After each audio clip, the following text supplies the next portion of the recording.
அரசியல் புரிதல் இல்லாம மக்கள் நமக்கு ஓட்டு போட்டுட்டாங்களாம். இந்த கவர்ச்சியில மயங்கி மக்கள் நமக்கு ஓட்டு போட்டுட்டாங்களா? நான் என்ன, சரி விடுங்க.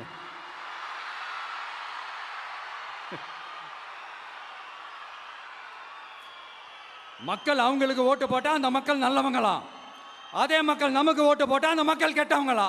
தற்குறியா? இதே மக்கள் தான் இத்தனை வருஷமா உங்களுக்கு ஓட்டு போட்டுட்டு இருந்தாங்க. உங்களுக்கு மட்டும் என்ன வேற ஏதாவது பிளானட்ல இருந்து குதிச்சு ஓட்டு போட்டு போனாங்களா? தற்குறியாமா? தற்குறி நல்லா வருது, வேணான்னு பாக்குறேன். எங்க அண்ணன் விஜயகாந்த் அண்ணன் சொல்ற மாதிரி,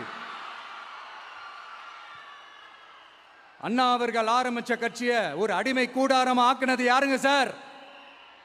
இப்படியெல்லாம் ஆக்கிட்டு உண்மையை சொல்லு உடன்பிறப்பேவா.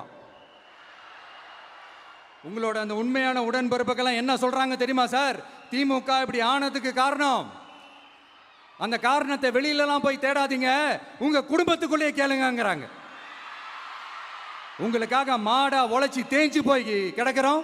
திமுக இப்படி ஆனதுக்கு காரணம் உழைக்காம சொகுசா இருக்கிற உங்க குடும்பத்துக்குள்ளேயே போய் கேளுங்கிறாங்க. ஒவ்வொரு திமுக தொண்டனும் அதை சொல்றாங்க. அதை புரிஞ்சிக்காம நம்மளையும் நம்ம மக்களையும் தப்பா பேசிக்கிட்டு, நீங்க மக்களை தப்பா பேசுனீங்கன்னா இந்த விஜய் வந்து கேள்வி கேட்பான், சும்மா இருக்க மாட்டான்.